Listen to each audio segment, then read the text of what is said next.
저는 8월 한 달 동안 총 설교 주제가 간증입니다. 지난주에는 다윗의 간증에 대해서 사울의 간증에 대해서 말씀을 나눴습니다. 예수님을 믿기 전에 삶에 대해서 말씀을 나눴고, 예수님을 믿게 된 계기, 그리고 예수님을 믿고 난 이후에 삶의 변화에 대해서 은혜를 나누었습니다. 흔히 간증이라 하면 신비적인 체험, 그리고 복받은 이야기를 떠올리곤 합니다. 하지만 진정한 간증이란 예수 그리스도를 높이고 드러내는 이야기가 되어야 합니다. 우리의 말로, 우리의 삶으로 말입니다. 오늘은 다윗의 간증을 나눌 것입니다. 다윗은 역시 다윗의 삶을 통하여서 하나님의 이름을 높여드리고 그를 경외하는 모습을 보게 됩니다. 어떻게 하나님을 드러낸 것입니까? 다윗이 왕이 된 후에 쓴 시편 중에 7번째 시가 오늘 본문의 30편의 말씀입니다. 다윗이 노년이 들어가면서 이런저런 생각을 해보았습니다. 자기의 뒤돌아서 자기의 옛 생애를 생각해 본 것입니다. 왕노릇을 40년이나 했는데 무엇을 이루어놨는가? 내가 40년 동안 큰 정치를 하고 통일왕국을 이루었는데 무엇을 해놓았는가 생각해 본 것입니다. 그의 신하들의 만류에도 불구하고 그는 인구조사를 강령을 하게 됩니다. 인구조사를 해보니 군인들이 130만 명이 되었습니다. 한국의 군인은 오래전에 60만 명이라고 했는데 요즘은 40만 조금 넘는다고 말합니다. 이 말씀이 사무엘하 24장과 역대상 21장에 기록되어져 있습니다. 이 모습을 바라보고 하나님이 매우 진노하셨습니다. 그리고 하나님의 진노를 nathan 선지자를 통해서 그에게 다가와서 말한 것입니다. 그러시면서 3년 기근, 3개월 위협으로부터 침략, 그리고 3일 전염병, 이 세 가지 중에 하나를 선택하라고 하나님 말씀하시는 것입니다. 이때 다윗은 생각했겠지요. 왜냐하면 자기는 목동으로부터 시작해서 오늘까지 큰 업적을 이룬 것은 자기의 능력과 자기의 지식이 아니라 하나님의 은혜가 있었던 것을 알기에 하나님이 은혜를 베풀어 주실 거야. 그리고 3일 동안에 전염병이 임할 것을 선택하게 됩니다. 그런데 큰일 난 것입니다. 놀라운 일이 생겼습니다. 아픈 일이 생겼습니다. 그 일로 인하여서 전염병으로 죽은 사람들이 7만 명이나 되었습니다. 자기도 몰랐던 얘기죠. 다윗이 죄는 자신이 지었는데 백성들이 이렇게 죽어가는 것을 바라보고 가족들이 울고 부모가 울고 아버지가 죽은 것을 바라보고 어린아이들이 울고불고 하는 모습을 바라보고 너무 마음이 아팠습니다. 그리고 아파하고 난 이후에 회개하는 다윗을 보게 됩니다. 그때 하나님이 기회를 다시 주었습니다. 여부수의 사람 오르난의 타작마당에 가서 내가 번제와 화목제를 드리라고 말씀을 하시는 것입니다. 다른 방법이 없었겠죠. 거부할 수도 없었겠죠. 그리고 그는 오르난의 타작마당에서 번제와 화목제물을 짐승을 잡아서 드리게 되어집니다. 그리고 그때 하나님의 계시를 깨닫게 됩니다. 그리하여 600세켈의 오르난의 타작 마당을 구입을 해가지고 성전 지을 예비될 성전 터를 준비해 놓았습니다. 놀라운 일입니다. 다윗의 성전터를 봉헌하고 재료를 다 준비해 놓고 설계도까지 다 준비해 놓았습니다. 아마 다윗의 마음이 굉장히 행복했을 것이다 생각해 봅니다. 회개의 눈물을 쏟아낸 이후 하나님께 온전히 드릴 마음이 그에게 온 것입니다. 마치 천둥번개를 동반하고 끝없이 내리는 장마가 다 지나가고 난 다음 하늘이 높고 맑고 청량한 공기를 마시듯 기분이 좋았습니다. 그런데 하나님께서 너는 말이야 수없는 피를 많이 흘렸기에 너를 통해서는 성전 박지를 못하겠소. 성전 건축을 허락하지 않은 것입니다. 그래서 다윗은 솔로몬에게 유언을 남긴 것입니다. 유언을 다 일일이 남겨놓고 그리고 자기 자신을 뒤돌아본 것입니다. 멋진 하나님의 사람이라 생각합니다. 다윗은 하나님께 감사하는 간증시를 남겼습니다. 바로 오늘 본문의 시입니다. 그는 세 가지로 간증하는 모습을 보게 되어집니다. 첫 번째는 구원해 주신 하나님, 나를 구원해 주신 하나님을 노래하고 간증하고 있습니다. 오늘 본문 1절서부터 3절을 읽겠습니다. 시작. 여호와여, 내가 주를 높일 것은 주께서 나를 끌어내사 내 원수로 하여금 나로 말미암아 기뻐하지 못하게 하심이니이다. 여호와 내 하나님이여, 내가 주께 부르짖음에 나를 고치셨나이다. 여호와여, 주께서 내 영혼을 소홀에서 끌어내어 나를 살리사 무덤으로 내려가지 아니하게 하셨나이다. 평생을 돌아보니 하나님이 어떤 분이셨습니까? 내가 잘못을 하든 잘못을 하지 않든지 간에 위기와 어려움이 있을 때마다 자기를 구원해 주신 하나님이신 걸 알았어요. 여러분, 우리가 뒤를 돌아보면 하나님 우리에게 은혜를 베풀어 준 것이 너무 많잖아요. 위기가 있을 때, 힘들었을 때 건져주셨던 일들이 수없이 많이 있을 것이라 생각이 됩니다.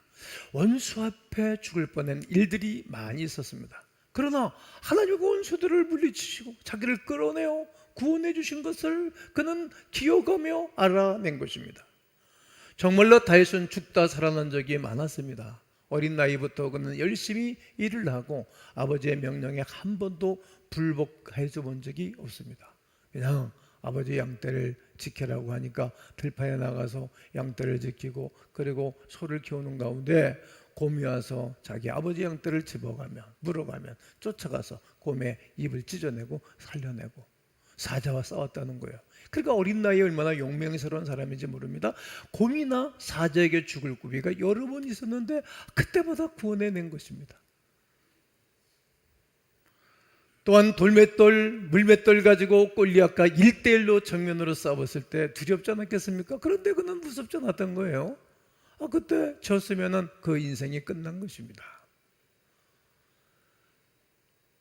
골리앗을 물리치고 승리했던 이야기가 떠올랐던 것입니다. 또한 사울왕에게 자그마치 10년 동안이나 피해 다니면서 여러 번 죽을 고비를 수없이 건져내고 견뎌냈습니다. 못된 아들 살로몬의 압살롬의 구태타 해도 살아남았지요. 믿을 놈 하나도 없다는 말처럼 말이죠. 내 하나님 아버지만이 나의 도움이시라. 할렐루야.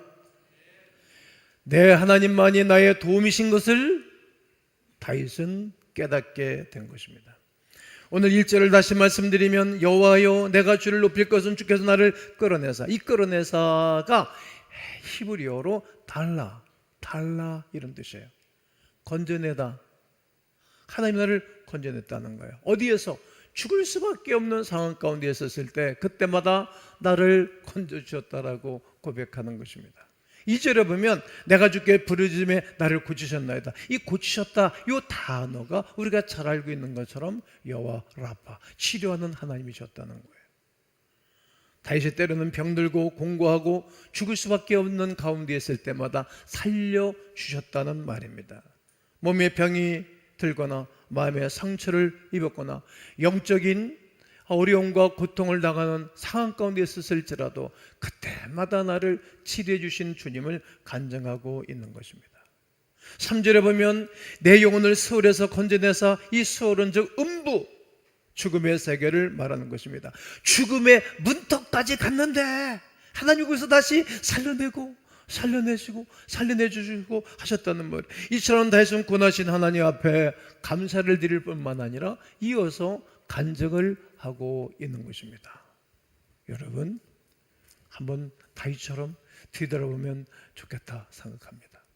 두 번째 그의 간증은 은총을 주신 하나님을 간증하고 있습니다.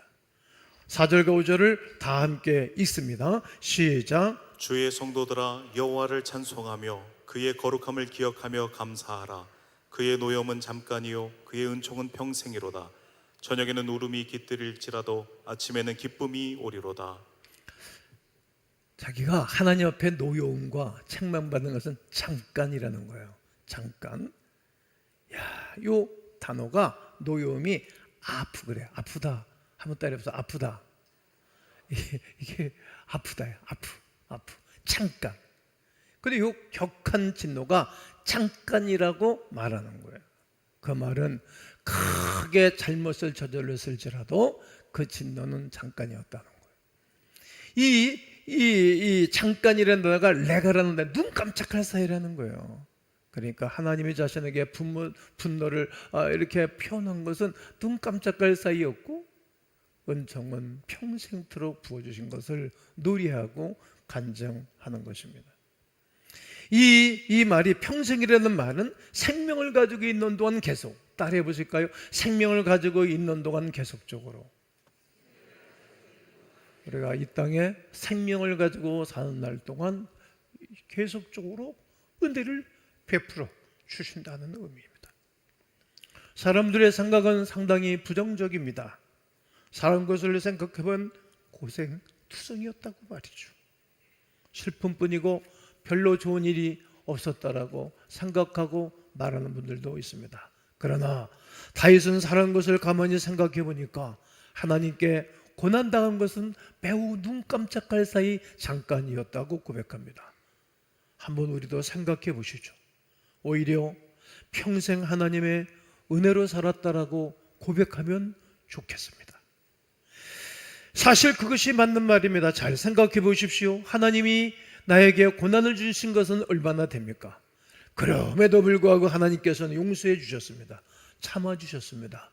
은혜로 우리 가운데 평강을 베풀어 주신 것입니다. 그 세월이 얼마나 긴 세월이었는지요. 10대든 20대든 30대든 40대든 50대든 60대든 70대든지 간에 누구에게든지 이 평생 들어주시는 은총을 누리겠다고 생각합니다.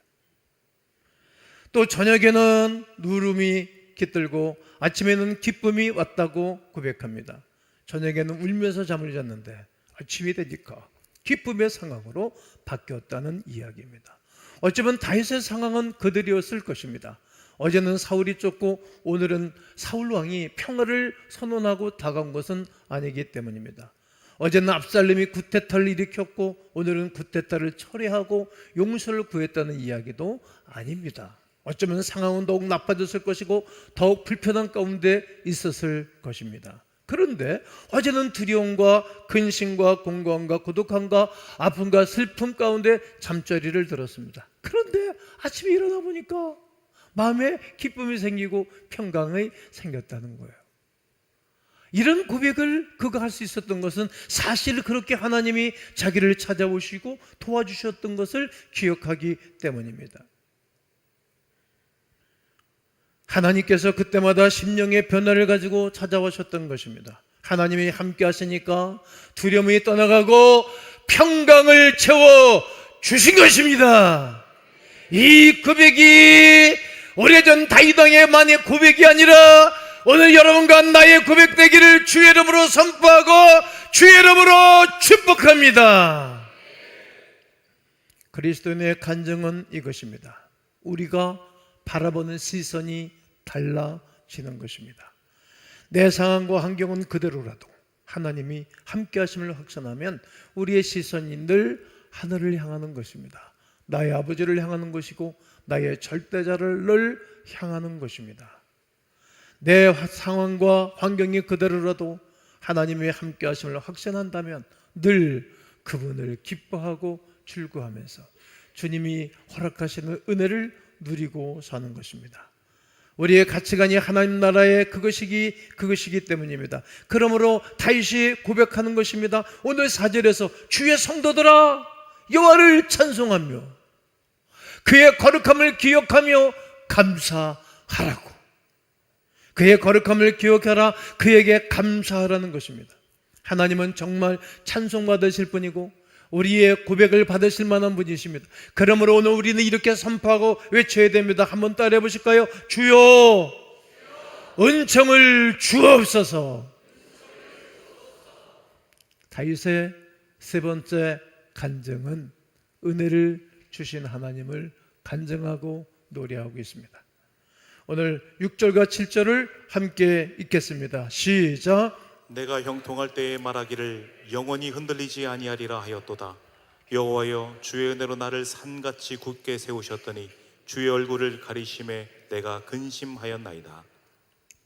10절서부터는 제가 읽겠는데 여호와여 들으시고 내게 은혜를 베푸소서. 여호와여 나를 돕는 자가 되소서. 11절에 주께서 나의 슬픔이 변하여 내게 춤이 되게 하시며 나의 베옷을 벗기고 기쁨으로 띠띠우셨나이다. 12절 하반절에 내가 주께 영원히 감사하리이다. 다윗은 형통할 때 이렇게 생각했습니다. 나는 영원히 흔들리지 아니하리라. 나는 영원히 흔들리지 아니하리라. 나는 영원히 흔들리지 아니리라. 이 고백을 했어요. 근데 이것은 그의 교만이었어요.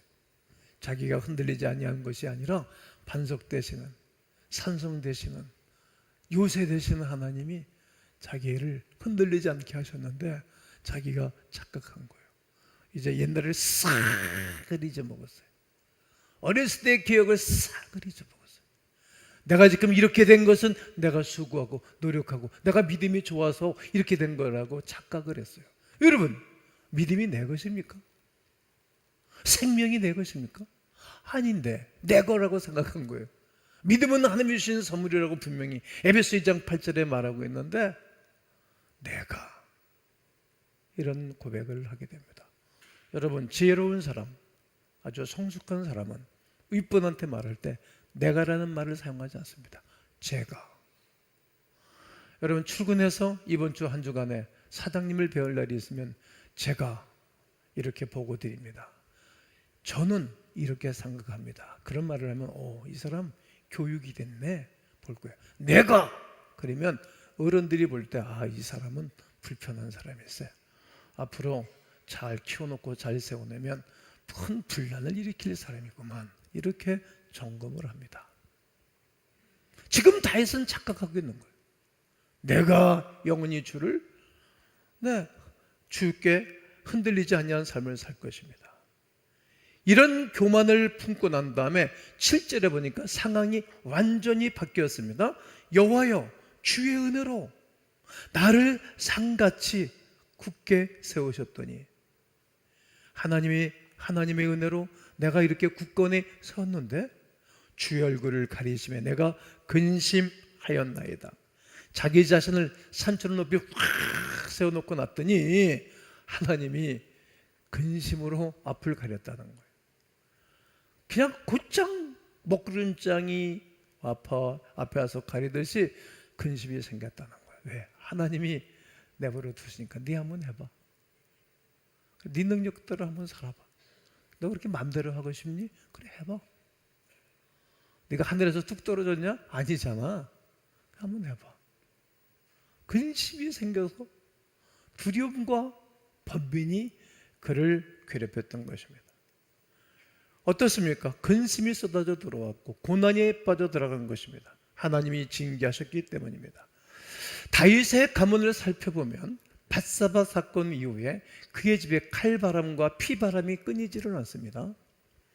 자, 사무엘하 12장 10절을 여러분이 읽습니다. 시작. 이제 네가 나를 업신여기고 햇사람 우리아의 아내를 빼앗아 네 아내로 삼았은즉 칼이 내 집에서 영원토록 떠나지 아니하리라 하셨고. 여러분, 이제 네가 나를 업신여기고, 여러분 하나님을 업신여기면 막 살아 사람이.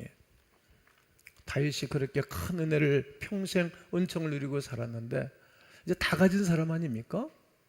그런데 왜 자기 충성스러운 신하의 아내를 뺐습니까? 야, 어떻게 이렇게 사람이 변할 수가 있을까? 동지 아닙니까? 동지.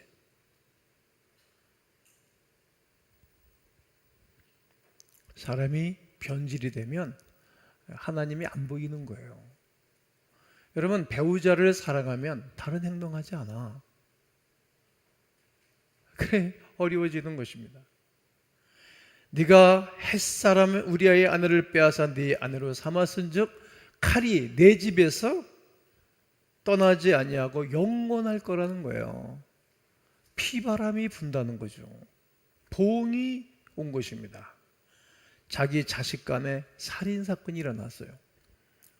이복 형제가 많았으니까 죽이고 살리고, 그리고 이복 형제가 딸을 강간을 했어요. 너무 아픈 일이죠. 그거를 바라보고 그것을 듣고 그것을 보고받은 다윗이 가슴이 찢었겠지. 아들이 구태타를 일으켜서 고통스러운 시간을 지났어요. 밥맛이 떨어졌겠죠. 야, 저런 괴물이 내 아들이라니, 저런 못돼 먹은 놈이 내 아들이라니. 인생 밥맛이 떨어졌겠어요. 엄청나게 힘들었을 거예요. 이런 고통스러운 일이 수없이 계속 일어나요. 연쇄 반응으로 일어나는 거예요. 다윗이 뿌려놓은 죄의 대가였던 것입니다. 그런 상황에 다윗이 어떻게 하나님을 향해서 부르짖고 간구합니까? 9절에 보면 내가 무덤에 내려갈 때에, 무덤에 내려가는 것처럼 힘들었다 이 말이고, 나의 피가 무슨 유익이 있으리요? 산것 같지가 않다는 얘기고, 진토가 어떻게 주를 찬송하며 주의 진리를 선포하리이까? 여호와여 들으시고 내게 뭘 베푸소서? 은혜를 베푸소서. 따라해보세요. 내게 은혜를 베푸소서. 나를 돕는 자가 되소서. 최선을 다해서 생명을 다하여 토로하는 그의 심정, 진실된 마음으로 통회하고 자백하며 회개하는 다윗의 심정을 찾아볼 수 있습니다. 자신의 죄악으로 인해 벌어지는 수많은 가문과 가문의 비극과 통렬한 책임을 느끼고 가슴을 치고 울고 옷을 찢으면서 기도를 멈추지 않았던 것입니다. 마치 예수님이 겟세마네 동산에서 할 수 있으면 이 잔을 내게서 옮겨 주옵소서, 이렇게 땀방울이 핏방울과 섞여서 피를 흘리고 기도하듯이 이렇게 간절한 기도와 회개가 그에게 있어 하나님이 그를 긍휼을 베풀어 주셨던 것입니다. 하나님이 드디어 그에게 응답해 주신 이야기를 간증하는 것입니다. 11절을 읽겠습니다. 시작. 주께서 나의 슬픔이 변하여 내게 춤이 되게 하시며 나의 베옷을 벗기고 기쁨으로 띠띠우셨나이다. 아멘. 결국 하나님이 용서해 주셨다는 거예요. 그리고 사해 주시고, 그리고 은혜를 베풀어 주시고 회복시켜 준 것을 그가 노래하고 간증하고 있는 것입니다. 12절에 이는 잠잠하지 아니하고 내 영혼을 주를 찬송하게 하심이니 여호와 나의 하나님이여 내가 주께 영원히 감사하리이다. 이제 다윗은 겸손을 되찾았어요. 야, 내가 이렇게 괴물 같은 인생을 살다니, 이렇게 짐승 같은 행동을 하다니. 그리고 돌이킨 거예요. 돌이키는 사람, 회개하는 사람, 통회하는 사람을 하나님은 좋아하세요. 그리고 하나님이 노를 쉬어버린 거예요. 그리고 그에게 은혜를 베풀어 주시는 거예요. 하나님 앞에 다시 감사가 회복되고 찬송이 회복되고 기도가 회복되었답니다. 자기 자신을 드러내는 것이 아니라 하나님께 영광을 드리는 진정한 예배자요, 그리고 간증자가 되었던 것입니다. 저는 마지막 시간에 대한항공 수석기장이었던 신일독 장로님을 소개하고자 합니다.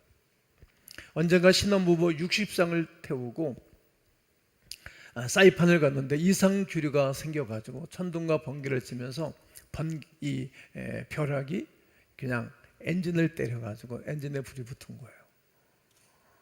이렇게 젊은 기장들 같으면 매우 두려워할 텐데 노장이고 아주 노련한 분이시니까 하나님께 기도를 한 거예요.